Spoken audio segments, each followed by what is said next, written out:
Hello everyone, Jai Hind. This is Zubaid Khan and welcome back to the channel IAS Target. Guys, as you know, we have started a new series of geography in which we will cover the whole syllabus of geography. And we have completed the first part of this series, that is cosmology. If you have not watched that video, then I will put the link to that video in the description. You can watch it out from there. Okay. And in the cosmology video, cosmology में हमने काफ़ी कुछ interesting जाना, काफ़ी scientist की theories जानी, कैसे stars की फॉर्मेशन होती है, प्लैनेट्स की फॉर्मेशन होती है and many more things that is very important for the exam point of view. Okay, लेकिन उसमें भी गाइज एक छोटा सा टॉपिक रह गया था, वो हम इस वीडियो की स्टार्टिंग में कवर करेंगे।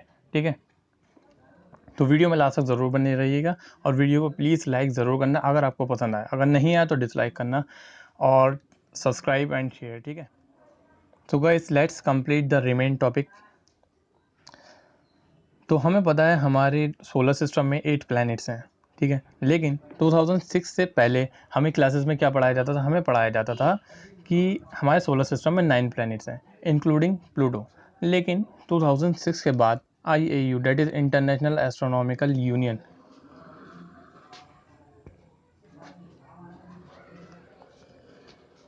इसने डिक्लेयर करा प्लूटो को एज ए ड्वार्फ प्लैनेट, मतलब इसने प्लूटो को प्लैनेट की कैटेगरी से हटा दिया और प्लस डेफिनेशन दी कि बताया कि आखिर हम किसे प्लैनेट्स कहेंगे और किसे प्लैनेट्स नहीं कहेंगे। ऐसे जितनी भी स्पेस में बॉडीज़ हैं वो सब सेलेस्टियल बॉडीज़ हैं, लेकिन all the celestial bodies are not planets. ठीक है, वी नो दिस। तो इसने डेफिनेशन बताई। अब ये डेफिनेशन पढ़ने से पहले मैं आपको पहले समझाऊंगा, फिर उसके बाद ये डेफिनेशन पढ़ेंगे। IAU ने डेफिनेशन बताई प्लैनेट की कि प्लैनेट आखिर क्या हुआ। अगर किसी प्लैनेट का अपना उसका इतना मास है कि वो खुद को संभाल सकता है। ठीक है, खुद को संभालने का मतलब क्या हुआ? जैसे कि प्लैनेट हमें पता है सन के चारों ओर चक्कर लगाते हैं। ठीक है, अगर किसी प्लैनेट का अपना इतना मास है कि वो खुद को किसी भी डिस्ट्रैक्शन से संभाल सकता है, मतलब जैसे अलग अलग प्लैनेट्स रिवॉल्व कर रहे हैं, ठीक है, और उनका भी ग्रेविटेशनल फोर्स है। प्लैनेट्स का ग्रेविटेशनल फोर्स जो होता है एक दूसरे को अट्रैक्ट करता है, लेकिन प्लैनेट्स जो होते हैं वो अट्रैक्ट नहीं होते हैं, मतलब जो जिनका जो ऑर्बिट पाथ है, जिनकी जो लाइन है वो उसमें चक्कर काटते रहते हैं। ठीक है, लेकिन अगर कोई प्लैनेट इस ऑर्बिटल पाथ को, अपने ऑर्बिटल पाथ को छोड़कर किसी दूसरे रास्ते, किसी की दूसरे का रास्ता काटता है, मतलब किसी दूसरे के ऑर्बिट में घुसता है, ठीक है, तो वो प्लैनेट नहीं कहा जाएगा। समझ में आई बात? अभी मैं और समझाता हूँ। जैसे ये हमारा सन है, ठीक है, और सबसे बाहर का हमारा आउटर प्लैनेट कौन सा था? नेपट्यून। अब नेपट्यून यहाँ पे चारों ओर राउंड लगा रहा है, चक्कर लगा रहा है सन के चारों ओर अपने ऑर्बिटल पाथ पे अपनी। अब ऑर्बिट क्या होता है ये मैंने पहले की वीडियो में बताया हुआ है। ठीक है, अगर आपने वो वीडियो नहीं देखी तो देख लेना। तो ये नेपट्यून सन के चारों ओर चक्कर लगा रहा है और इसके बाहर क्या है? इसके बाद है प्लूटो। ठीक है, नेपट्यून बड़ा प्लैनेट है, इसका ग्रेविटेशनल फोर्स भी मतलब ज़्यादा है।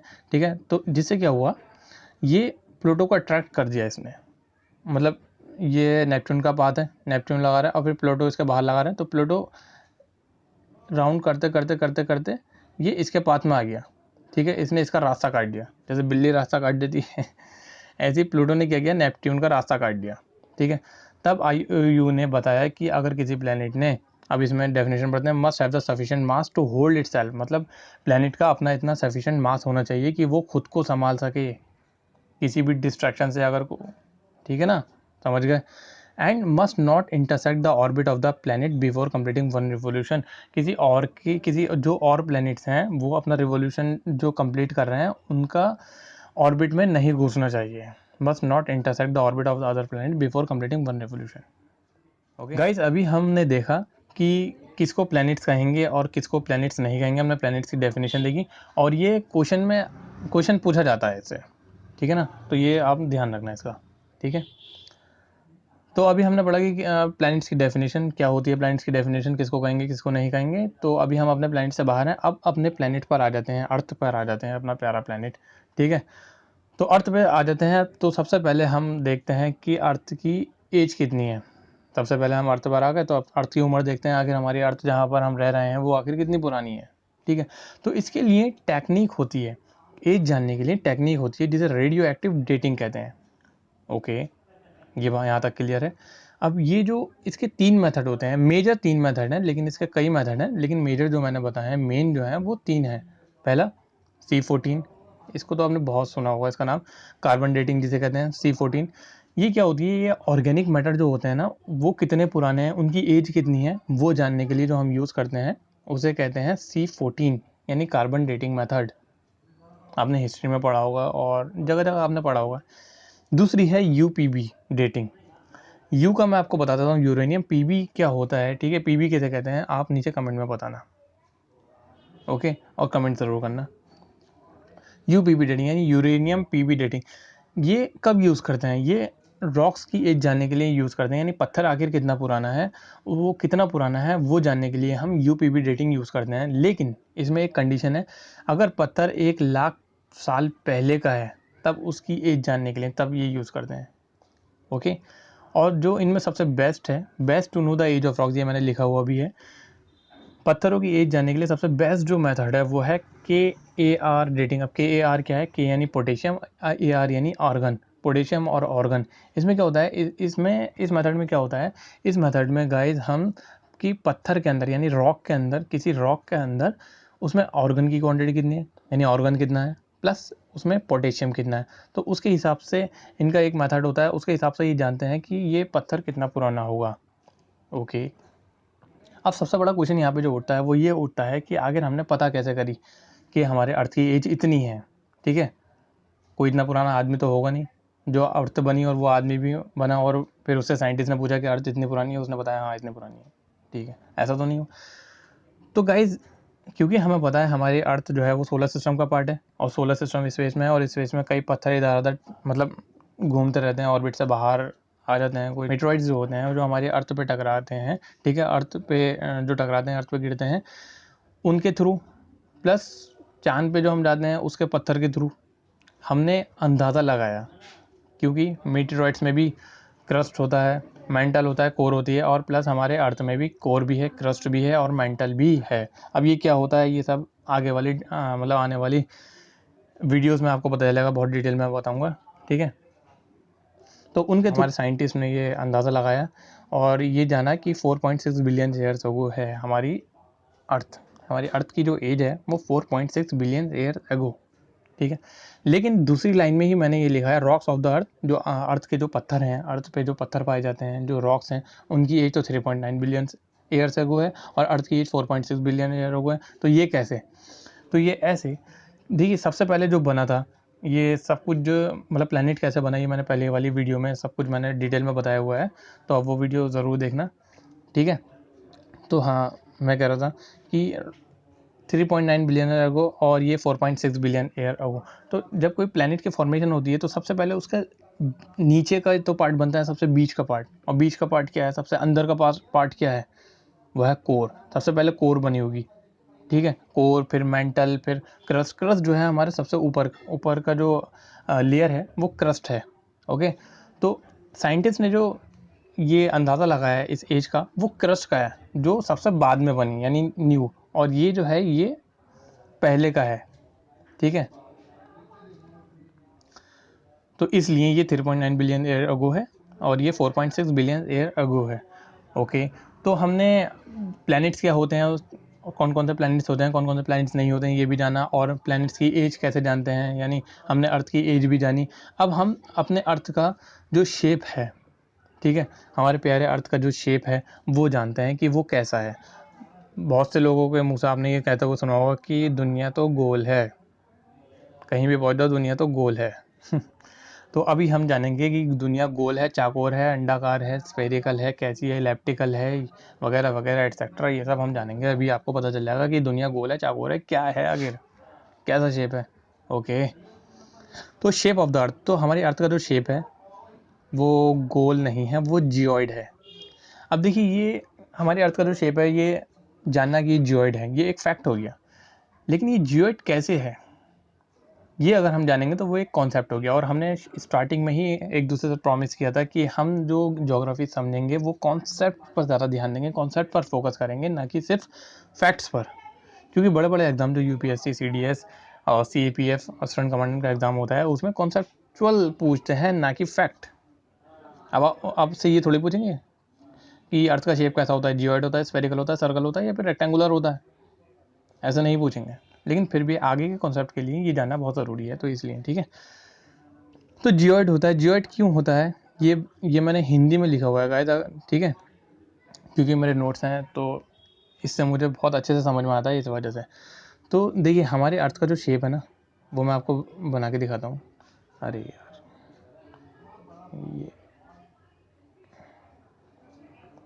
ठीक है, लगभग चलो सही बन गए। पोल्स पर थोड़ा सा फ्लैटेंड है, यानी थोड़ा सा दबा हुआ है, पूरा गोल नहीं है हमारा अर्थ, ठीक है। और यहाँ से इक्वेटर से ये इक्वेटर होता है। अब अगर आपको इक्वेटर भी नहीं पता कि इक्वेटर क्या होता है, पोल्स क्या होता है, चलो पहले मैं यही बता देता हूँ कि इक्वेटर क्या होता है। ये फिलहाल मैं आगे डिटेल में बताने वाला था कि इक्वेटर क्या होता है, लेकिन आप अभी शॉर्ट में बता देता हूँ। इक्वेटर अर्थ को 2 पार्ट्स में डिवाइड कर देता है, ये नॉर्थ में और ये साउथ में, ठीक है, 2 पार्ट में डिवाइड कर देता है। जो जिसे यहाँ से डिवाइड होता है वो 0 डिग्री इक्वेटर होता है, ठीक है, लैटिट्यूड। तो हम बात कर रहे थे शेप की, तो पोल्स पर थोड़ा सा फ्लैटेंड है, ठीक है, और इक्वेटर पर थोड़ा सा बल्ज है, थोड़ा सा बाहर को निकला हुआ है, ठीक है। एग्जैक्ट जो अर्थ का शेप है वो थोड़ा सा, ये मैंने ज़्यादा फ्लैटन और बल्ज कर दिया, लेकिन कुछ ऐसा है, आप ये समझ लीजिए। लेकिन ऐसा क्यों है, अब कॉन्सेप्ट को समझते हैं, ऐसा क्यों है आखिर, ऐसा क्यों है, ठीक है। देखिए कोई भी रोटेटिंग बॉडी जो होती है उस पर 2 फोर्स काम करते हैं। कोई भी रोटेटिंग बॉडी मतलब जो घूमने वाली बॉडी होती है, ठीक है, उस पर 2 फोर्स काम करते हैं। एक तो होता है सेंट्रीफ्यूगल फोर्स, यहाँ पर लिखा हुआ है, और एक होता है सेंट्रीपेटल फोर्स, ये भी यहाँ पर लिखा हुआ है, ओके। तो सेंट्रीफ्यूगल फोर्स वो फोर्स होता है जो रोटेटिंग बॉडी के सेंटर पर लगता है, मतलब सेंटर से बाहर की तरफ को लगता है, ठीक है। वो फोर्स जो किसी रोटेटिंग बॉडी के सेंटर से बाहर की तरफ को लगता है उसे कहते हैं सेंट्रीफ्यूगल फोर्स।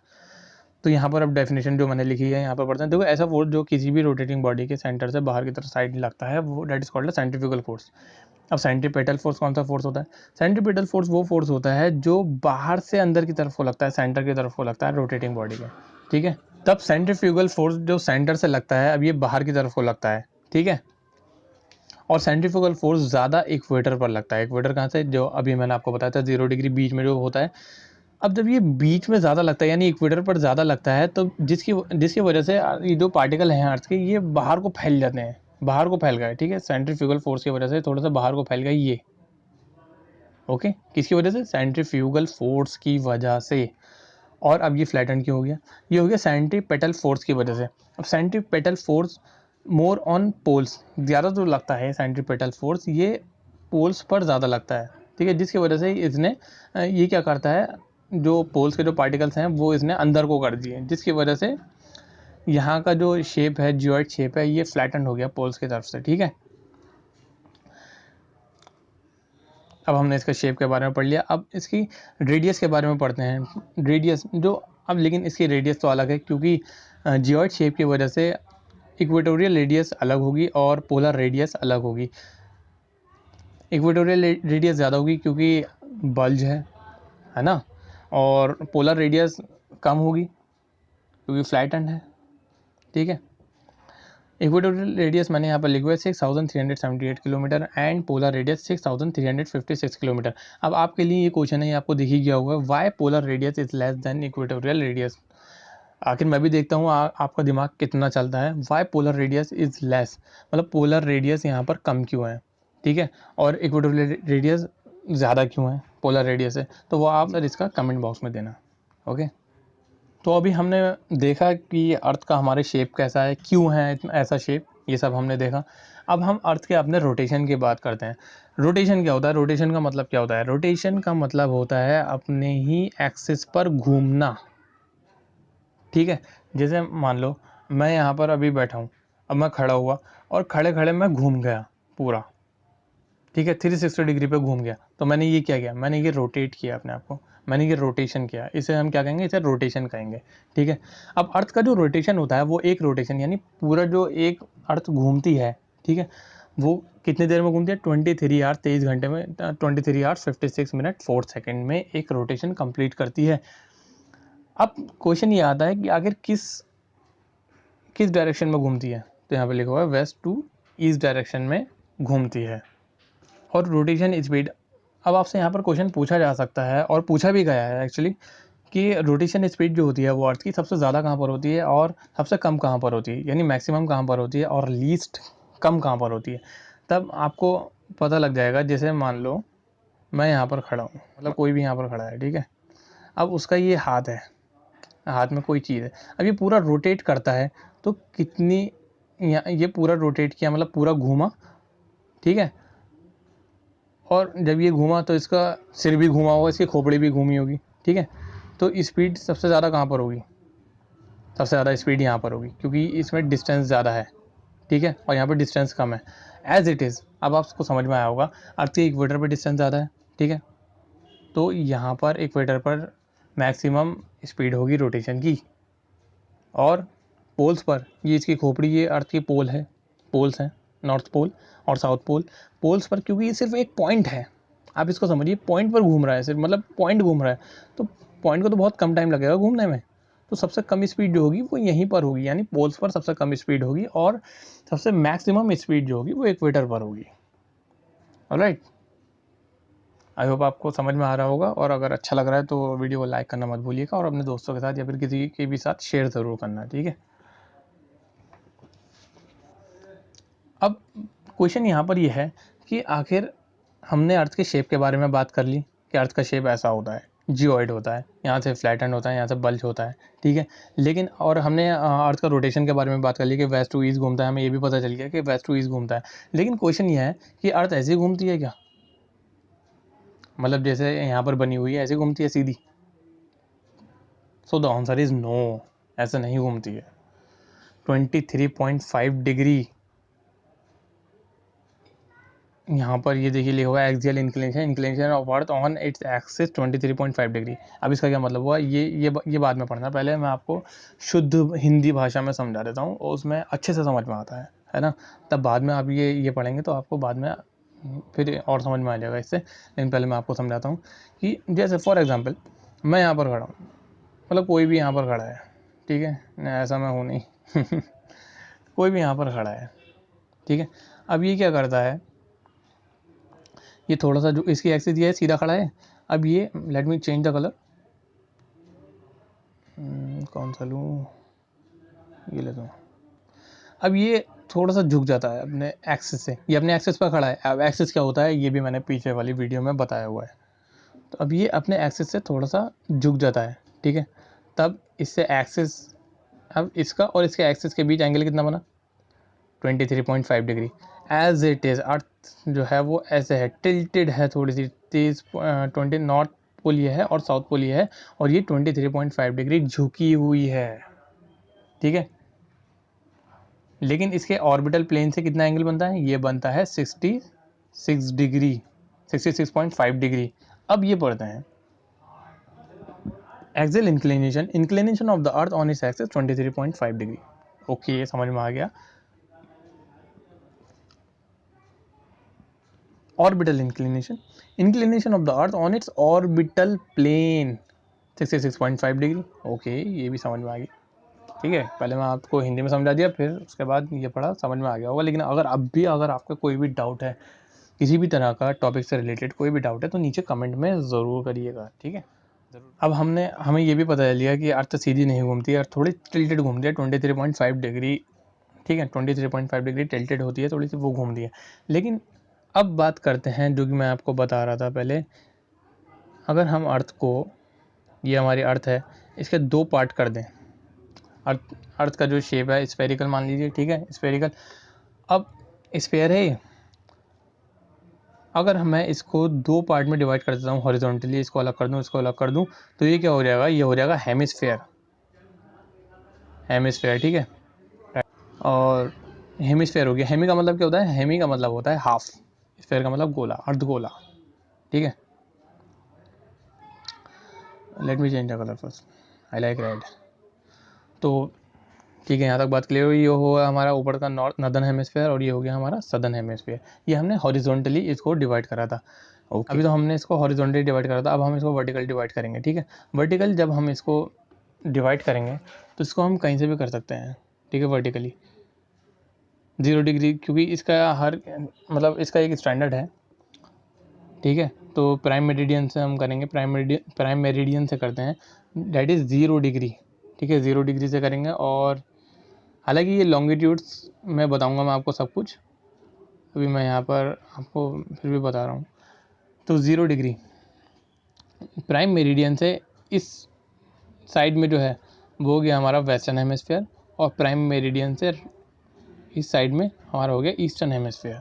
ठीक है, यहाँ तक बात क्लियर है। ओके, अब बात करते हैं और लैटिट्यूड की। ओके, लैटिट्यूड की बात करते हैं।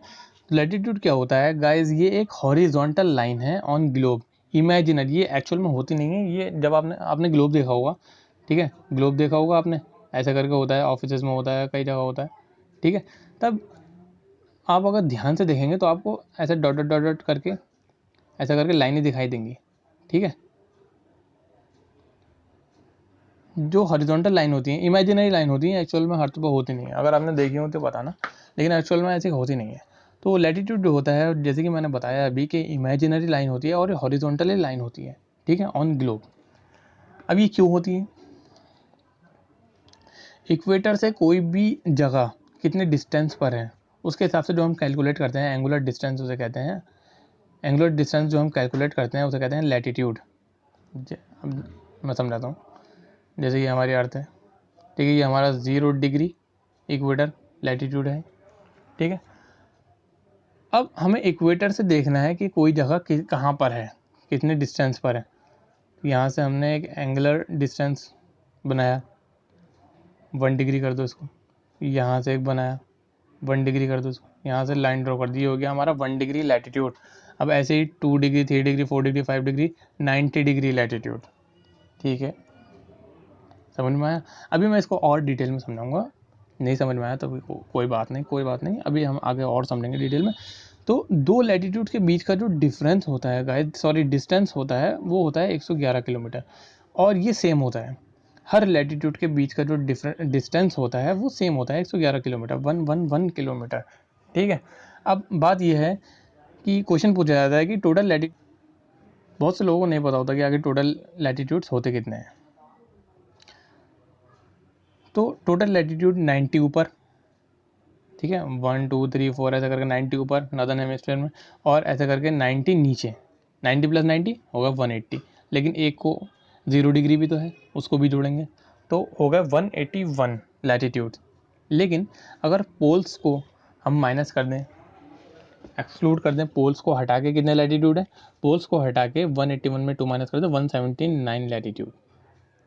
ओके, अब देखिए गाइस, अब समझते हैं पिक्चर के थ्रू इंपॉर्टेंट लैटिट्यूड। लैटिट्यूड मैंने बता दिया कि क्या होते हैं इंपॉर्टेंट लैटिट्यूड। एक तो मैंने अभी आपको बताया 0 डिग्री इक्वेटर होता है, बिल्कुल, जो कि अर्थ को 2 पार्ट्स में डिवाइड कर देता है, ठीक है। इंपॉर्टेंट लैटिट्यूड 0 डिग्री इक्वेटर, और एक होता है tropic of cancer. Tropic of cancer 23.5 degree north, north ऊपर होता है, साउथ ऊपर, साउथ नीचे होता है, ठीक है। तो 23.5 डिग्री नॉर्थ पर जो लैटिट्यूड होता है उसे कहते हैं ट्रॉपिक ऑफ कैंसर। और एक फैक्ट ये है कि ट्रॉपिक ऑफ कैंसर हमारे इंडिया को बीच से 2 कर देता है, मतलब बिल्कुल बीच से पास होता है, ठीक है, मिडिल से पास होता है। और पेपर में क्वेश्चन आता है कि कौन कौन से स्टेट से, इंडिया के कौन कौन से स्टेट से ट्रॉपिक ऑफ कैंसर की लाइन पास होती है। ओके, तो ये आप नीचे कमेंट में लिखना कि कौन कौन से स्टेट से पास होती है। अगर नहीं पता तो नीचे कमेंट में मतलब मैं बता दूंगा, ठीक है। और क्वेश्चन ये भी आता है कि ट्रॉपिक ऑफ कैंसर कौन कौन सी कंट्रीज से पास होता है, तो ये भी पता होनी चाहिए। ये यूपीएससी सीएपीएफ असिस्टेंट कमांडेंट में पूछा गया क्वेश्चन है, ठीक है। और ये भी पूछा गया है कि कौन कौन से स्टेट से पास होता है, ये भी यूपीएससी ने पूछा हुआ है, ठीक है। मैं कोई अपने पास से ऐसे नहीं पूछ रहा। ट्रॉपिक ऑफ कैप्रिकॉन भी, tropic of cancer, sorry, tropic of capricorn 23.5 degree south में होता है, ये नॉर्थ में और ये साउथ में। ओके, स्मॉलेस्ट लैटिट्यूड्स, स्मॉलेस्ट सबसे छोटे लैटिट्यूड, देखिए सबसे बड़े लैटिट्यूड तो ये है, सबसे बड़ा लैटिट्यूड जो है वो इक्वेटर पर है। क्यों? Because of the geoid shape. देखिए लिंक करके पढ़ना है हमें। अभी मैंने आपको बताया था कि सबसे बड़ा जो लैटिट्यूड होता है वो इक्वेटर पर होता है, क्यों क्योंकि जियोइड शेप है हमारी अर्थ का, इक्वेटर से थोड़ा सा बल्ज है, ठीक है, और पोल्स पर थोड़ा फ्लैटेंड है। ऑलराइट, समझ में आ गया, ठीक है। तो जैसे कि मैंने आपको बताया था कि ये एक्चुअल में नहीं है, इमेजिनरी हॉरिजॉन्टल लाइन है ऑन द ग्लोब पे that run from east to west है ये, ठीक है। Angular distance of a place from the equator that is latitude, 1 degree of the latitude is, ये सब मैंने आपको बताया हुआ है, 111 किलोमीटर होती है। Each latitude is parallel to the earth, और इसीलिए इसको पैरेलल भी कहते हैं। क्यों? क्योंकि दोनों के बीच का डिस्टेंस जो होता है ना वो सेम होता है, 111 किलोमीटर, तो इसलिए इसको पैरेलल भी कहते हैं, मतलब दोनों लैटिट्यूड इक्वल होते हैं, ठीक है। टोटल लैटिट्यूड मैंने आपको सब बता दिया है।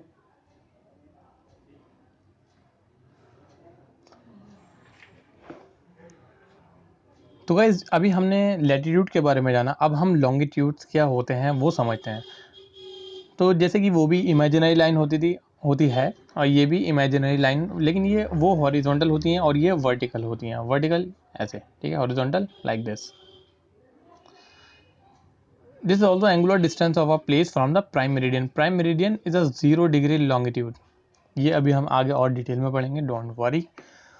और distance from each longitude varies from poles towards equator. अब इसका क्या मतलब हुआ? इसका मतलब ये हुआ, आपको फोटो देखकर ही पता लग रहा होगा कि जैसे जैसे हम इक्वेटर से पोल्स की तरफ को जा रहे हैं, डिस्टेंस इतना था और कम हुआ कम हुआ कम हुआ कम हुआ, पोल्स की तरफ को और कम हुआ, नीचे जाएंगे ऐसे ही, नीचे जाएंगे ऐसे, कम कम कम कम और कम, ठीक है। कहने का मतलब ये है, इक्वेटर से पोल्स की तरफ लॉन्गिट्यूड्स के बीच, दो लॉन्गिट्यूड्स के बीच का जो डिस्टेंस है वो कम होता है, ठीक है, कम हो रहा है लगातार। लीस्ट डिस्टेंस एट पोल्स, देखिए यहाँ पर लिखा हुआ भी है, सबसे कम डिस्टेंस जो है वो पोल्स पर है, मैक्सिमम डिस्टेंस इक्वेटर पर है। क्यों? अगेन मैं बताऊंगा कि जियोइड शेप की वजह से हमारे अर्थ का। ओके, टोटल लॉन्गिट्यूड्स कितने हैं? देखिए, प्राइम मेरिडियन से लेके, प्राइम मेरिडियन 0 डिग्री लॉन्गिट्यूड से लेके इसके बिल्कुल अपोजिट, यहाँ से ऐसे ऐसे घूम लेंगे, ठीक है, बिल्कुल अपोजिट, मतलब इसके बिल्कुल पीछे IDL यानी इंटरनेशनल डेट लाइन, यानी 180 डिग्री लॉन्गिट्यूड। अब देखो, हम इधर से जाएंगे तो 180 डिग्री वेस्ट, इधर से जाएंगे 180 डिग्री, इसको क्लियर कर देता हूँ, इधर से जाएंगे 180 डिग्री वेस्ट, एंड जब इधर से जाएंगे 180 डिग्री ईस्ट, ठीक है, IDL तक, यानी इंटरनेशनल डेट लाइन। अभी इसके बारे में भी हम पूरा पढ़ेंगे। ओके, तो एक और इम्पॉर्टेंट चीज़ मुझे आपको बतानी थी कि दो लॉन्गिट्यूड के बीच का जो एरिया होता है, area between two longitudes, it is called Gore. GO यहाँ पे लिखा हुआ नहीं है, मैं बता रहा हूँ आपको, GOR है, गोरे। आप गोर भी पढ़ सकते हैं, गोरे भी पढ़ सकते हैं, ठीक है। और लैटिट्यूड्स के बीच का जो एरिया होता है उसे कहते हैं जोन। ये मैच द फॉलोइंग में आपसे पूछा जा सकता है एग्जाम में। ओके, तो मैं नहीं चाहता कि आप कोई भी क्वेश्चन छोड़ें, बस वीडियो को लाइक ज़रूर करना गाइज। ओके, तो हाँ, एक बात और बतानी थी, 180 डिग्री ईस्ट, अभी मैंने आपको बताया था कि यहाँ से जाएंगे, क्योंकि ईस्ट साइड ही होती है, यहाँ से जाएंगे 180 डिग्री ईस्ट लॉन्गिट्यूड, यहाँ से जाएंगे 180 degree west longitude. 180 degree east is equals to 180 degree west, ये भी एक है, और 180 degree west is equals to 180 degree, ये दोनों एक ही हैं। ये ऐसा नहीं होगा कि 180 डिग्री वेस्ट अलग हो गया, 180 डिग्री ईस्ट अलग हो गया और 180 डिग्री अलग हो गया, नहीं। इसलिए मैंने लिखा कि 180 degree west is equals to 180 degree east is equals to 180 degree, और 180 degree is equals to IDL यानी इंटरनेशनल डेट लाइन। कैसा लगा? ओके, तो वीडियो को लाइक ज़रूर करना गाइस। एक्चुअली एक गलती हो गई, एक मिस्टेक हो गई, एक्चुअली एक टॉपिक छूट गया, दैट इज़ रिवॉल्यूशन। छूटा नहीं, मतलब मैं रोटेशन के साथ इसको कवर करता, लेकिन मैं भूल गया और आगे बढ़ गया, तो सॉरी फॉर दिस, लेकिन यहाँ पर मैं कवर करता हूँ, ठीक है। रोटेशन हमने जाना था कि रोटेशन क्या होता है, रोटेशन अपने ही एक्सिस पर घूमना, दैट इज़ रोटेशन। और रिवोल्यूशन क्या होता है, मैंने पहले वाली वीडियो में बताया था और इसमें बताता हूँ कि रिवोल्यूशन वो होता है जब एक बॉडी किसी दूसरी बॉडी के चारों तरफ चक्कर लगाती है, ठीक है, दैट इज़ अ रिवोल्यूशन। जैसे फॉर एग्जांपल, जैसे मैंने एग्जांपल दिया था कि जैसे मैं हूँ, फॉर एग्जांपल मैं ये मेरा घर है, मैं इसके चारों ओर चक्कर लगा रहा हूँ, दैट इज़ रिवोल्यूशन, ठीक है। तो सन के चारों ओर प्लैनेट्स हमारे चक्कर लगाते हैं, और हम बात कर रहे हैं अपने प्लैनेट अर्थ की। तो अर्थ जो रिवॉल्व करती है, ठीक है, रोटेशन कितने देर में करती है? 24 घंटे में करती है, ये हमने जाना था। लेकिन रिवॉल्यूशन यानी सन के चारों ओर जो चक्कर लगाती है वो कैसे लगाती है? वो लगाती है कितने टाइम में? 365 days 6 hours and 9 minutes 9 second, इतने टाइम में एक रिवॉल्यूशन वो कंप्लीट करती है, यानी सन के चारों ओर चक्कर लगाती है। ठीक है, जिसकी वजह से कई कंडीशंस डेवलप होती हैं, वो कंडीशन हम अभी पढ़ेंगे। पूरा वो मैंने चार्ट तैयार किया है, डायग्राम बनाया है आपके लिए, तो वो हम सब कुछ पढ़ेंगे। ओके, तो यहाँ पर हमने देखा, और हाँ शेप सॉरी, किस शेप में रिवॉल्व करती है, वो इलेप्टिकल ऑर्बिट बनाती है। इलेप्टिकल ऑर्बिट में, शेप नहीं एक्चुअली ऑर्बिट करना चाहिए, कि किस ऑर्बिट में रिवॉल्व करती है, तो ये इलेप्टिकल ऑर्बिट में रिवॉल्व करती है अर्थ सन के चारों ओर। ठीक है, और वन रिवोल्यूशन ये मैंने बता चुका हूँ, 365 डेज 6 आवर्स और 9 मिनट्स में 9 सेकंड में कंप्लीट करती है वन रिवोल्यूशन। इसकी जब ये रिवोल्यूशन करती है, मतलब चारों ओर चक्कर लगाती है अर्थ, तब इसकी स्पीड कितनी होती है? इसकी स्पीड होती है ऑर्बिटल स्पीड, जिसे ऑर्बिटल स्पीड कहते हैं 29.8 किलोमीटर पर सेकेंड, यानी एक सेकेंड में 29.8 kilometre. Okay, maximum orbital speed mercury की होती है, और मिनिमम सबसे कम जो होती है वो नेपच्यून की होती है। ओके, नेपच्यून सबसे आउटर मोस्ट प्लैनेट है। तो गाइस, जब अर्थ सन के चारों ओर रिवॉल्व करती है, रिवॉल्यूशन कंप्लीट करती है, तो 4 सिचुएशंस डेवलप होती हैं। ठीक है, जिसकी वजह से ये क्लाइमेट पर असर करती हैं और कई चीज़ पर फ़र्क पड़ता है। ठीक है, इस रिवॉल्यूशन की वजह से। अब वो सब हम डिटेल में इसको पढ़ते हैं। ओके,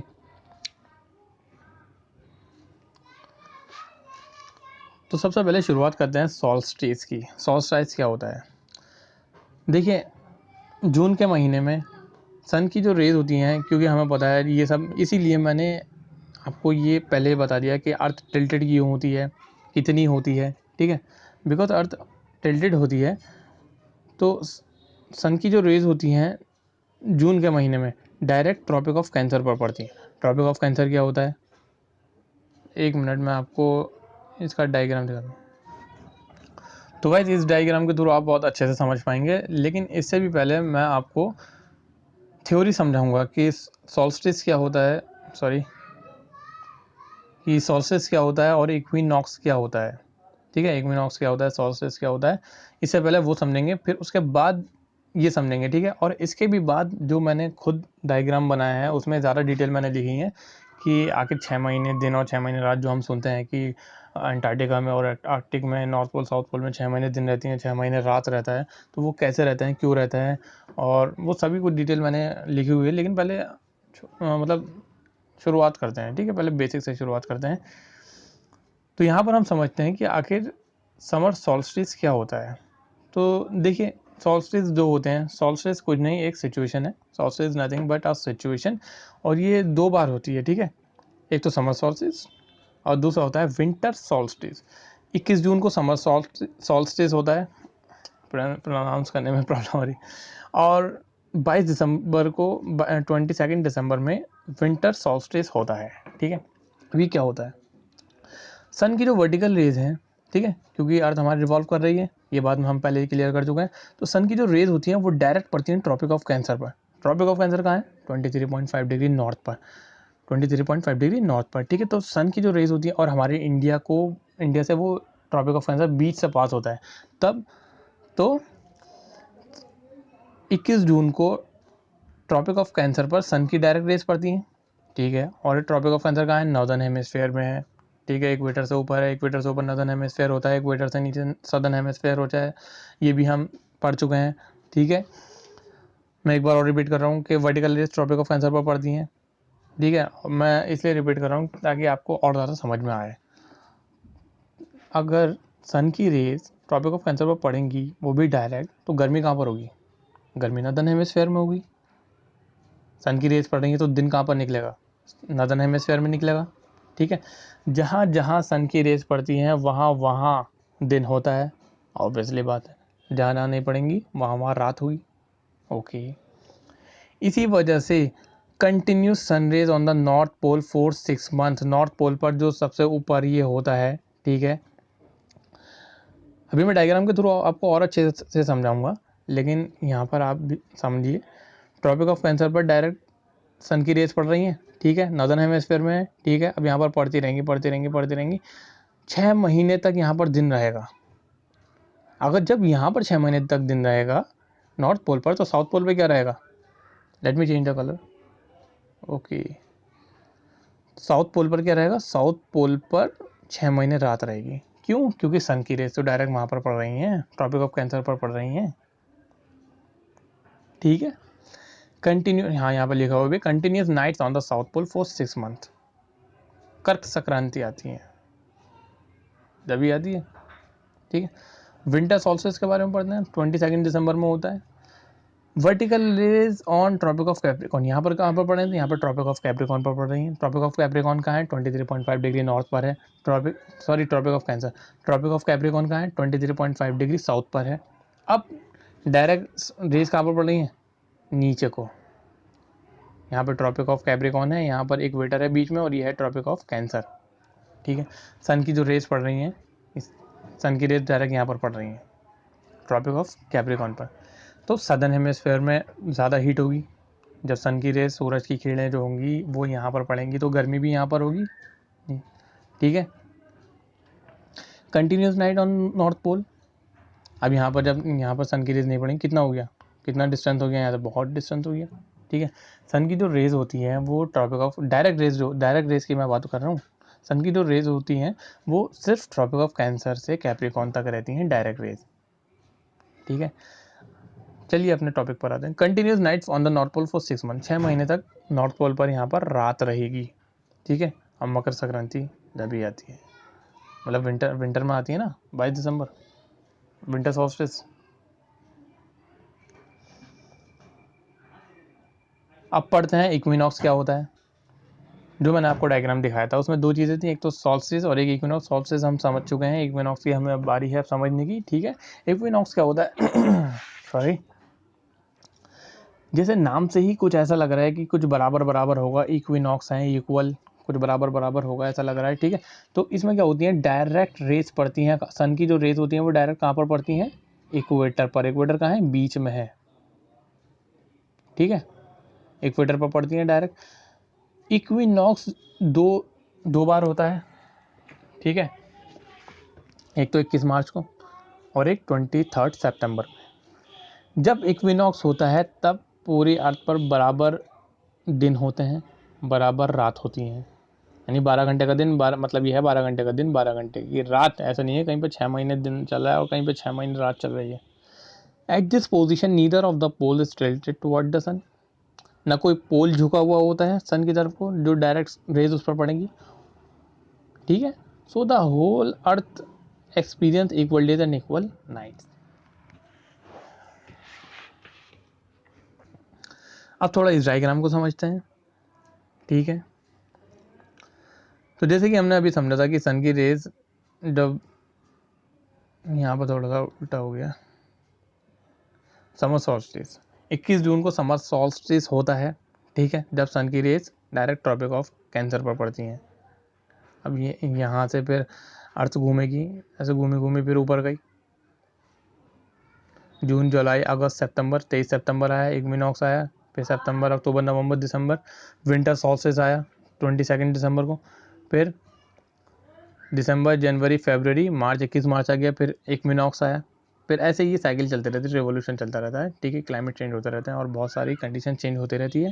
ठीक है, अभी इसको और ज़्यादा डिटेल में समझते हैं, और ज़्यादा डिटेल में जो मैंने डायग्राम बनाया है आपके लिए उसमें समझते हैं। ओके, तो यहाँ पर समझते हैं। देखिए ये मैंने डायग्राम बनाया हुआ है। इक्विनॉक्स से शुरुआत करते हैं, 21 मार्च से शुरुआत करते हैं, 21 मार्च। Let me change the colour.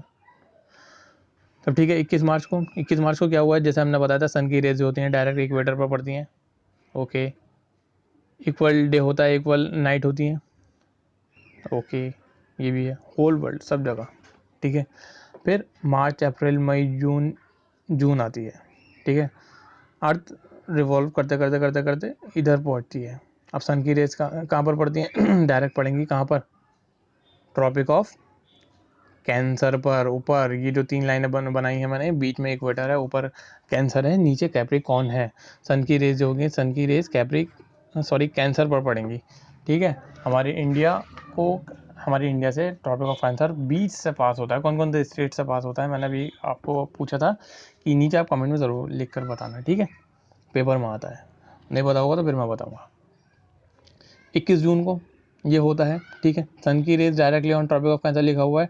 Day slowly increase, longest day, सबसे लंबा दिन कब होता है गर्मियों में? 21 जून को, नदर्न हेमिस्फीयर। लेकिन ऐसा नहीं पूरे अर्थ पर, नहीं, नदर्न हेमिस्फीयर में, सिर्फ नदर्न हेमिस्फीयर में दिन लंबे होते हैं, रातें शॉर्ट होती हैं, छोटी छोटी रातें, समझ गए?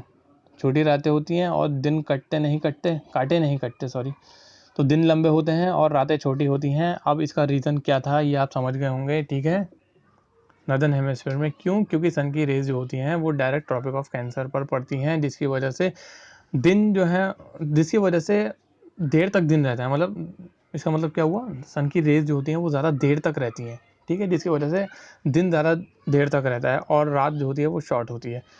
नॉर्थ पोल में क्या होता है, 6 महीने तक दिन रहता है, ठीक है। और सन की रेज जो मैंने आपको बताया था ओनली 66.5 डिग्री नॉर्थ से 66.5 डिग्री साउथ तक रहती है। मैंने शायद आपको कैंसर से कैप्रिकॉर्न तक बताया था, वो डायरेक्ट मैंने बताया था, हाँ ठीक है। चलिए ठीक है, जून सॉल्स्टिस हमने समझ चुके हैं। अब जून जुलाई अगस्त सितंबर, जून जुलाई अगस्त सितंबर में आ गए। इक्विनॉक्स आया 23 सितंबर को। अब यहाँ पर क्या हुआ, सन की रेज डायरेक्ट किस पर पड़ती हैं? इक्विनॉक्स पे। हमें पता है इक्विनॉक्स से मतलब इक्वल मतलब इक्वल डेज और इक्वल नाइट होंगे, मतलब इक्वेटर रीजन पर पड़ेंगे ही सन की डायरेक्ट रेज, इक्वल डेज होंगे इक्वल नाइट्स, ठीक है। सितंबर से भी निमट गए, सितंबर अक्टूबर नवंबर, फिर 22 दिसंबर आ गया, 22 दिसंबर। इसमें सन की रेज जो होती हैं वो डायरेक्ट कहाँ पर पड़ती हैं? ट्रॉपिक ऑफ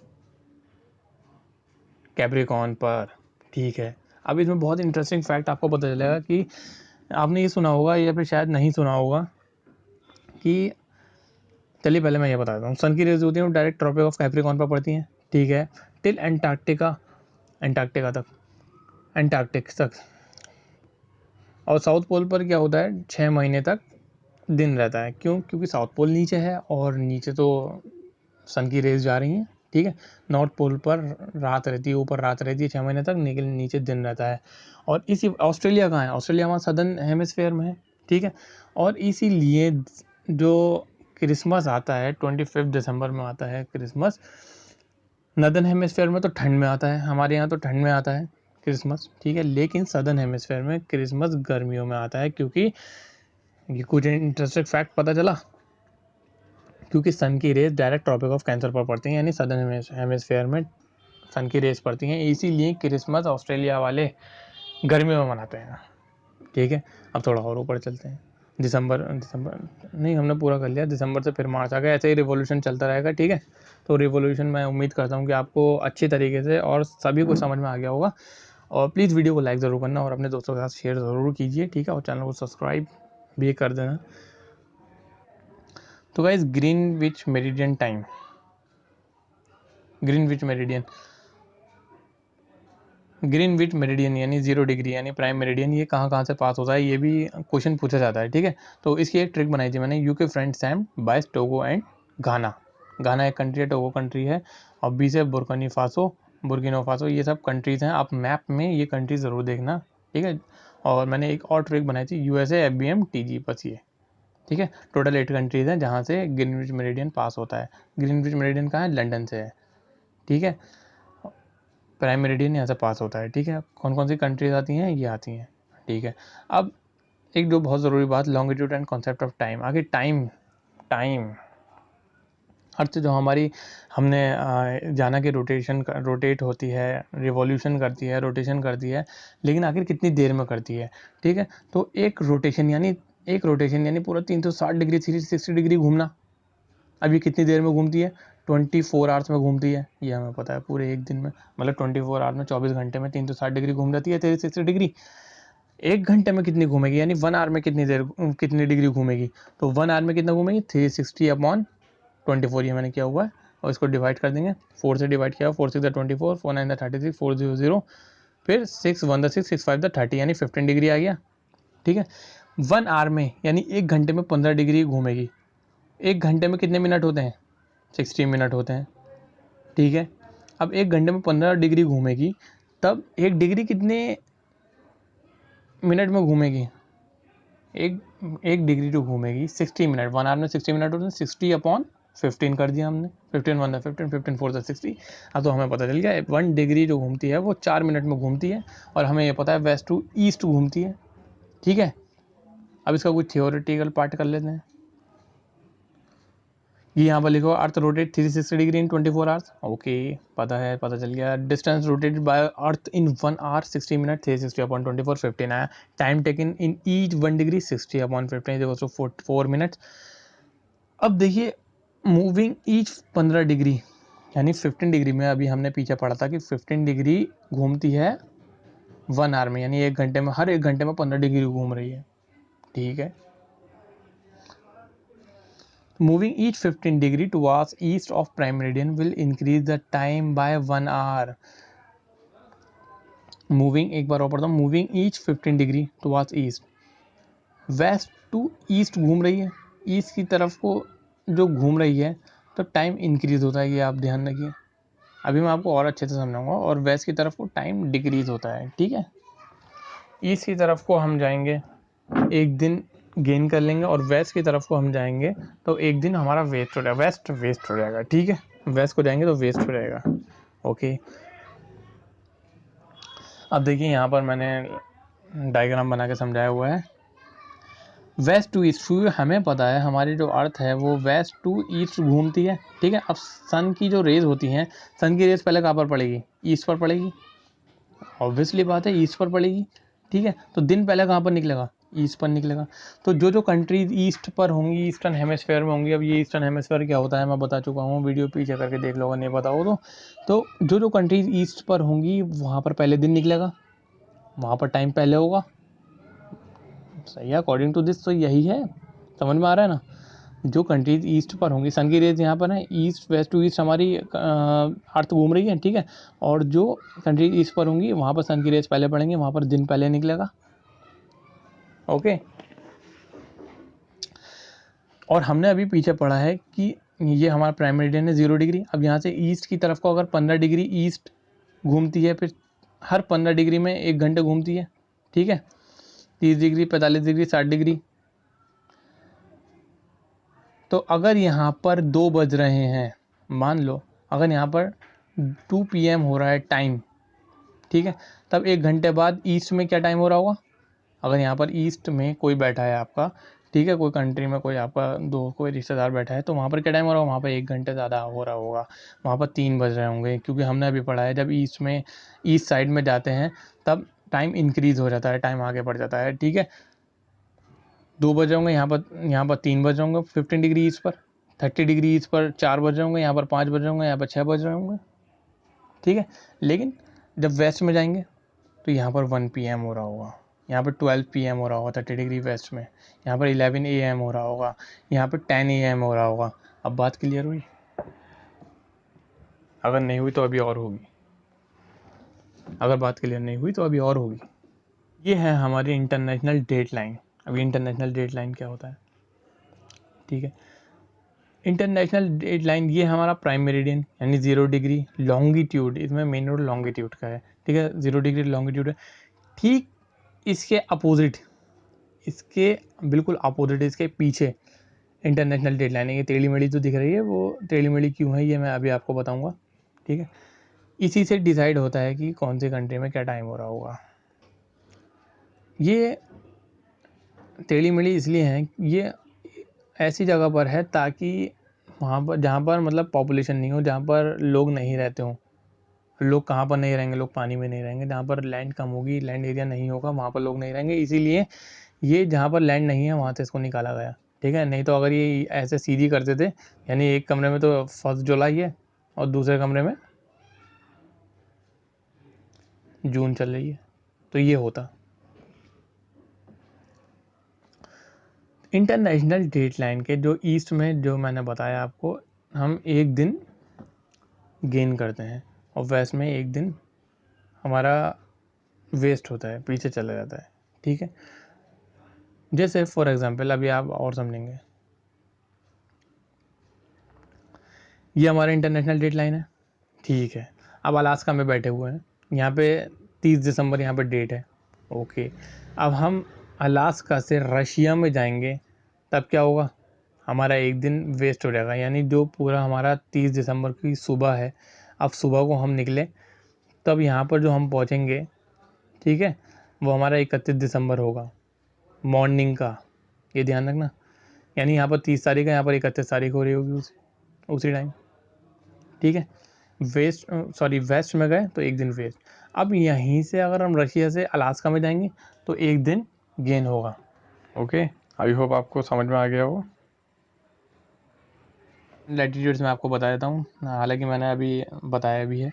तो जो 0 डिग्री लॉन्गिट्यूड होता है उसे ही हम प्राइम मेरिडियन कहते हैं, ठीक है। और 180 डिग्री मेरिडियन को ही इंटरनेशनल डेट लाइन कहते हैं। ओके, तो गाइस इस वीडियो में सिर्फ इतना ही। अगर आपको वीडियो अच्छी लगी तो प्लीज़ प्लीज़ प्लीज़ वीडियो को लाइक ज़रूर करना और चैनल को सब्सक्राइब ज़रूर कीजिए और इस सीरीज़ में बने रहिए, ठीक है। तो मिलता है नेक्स्ट वीडियो में। Bye bye, thank you.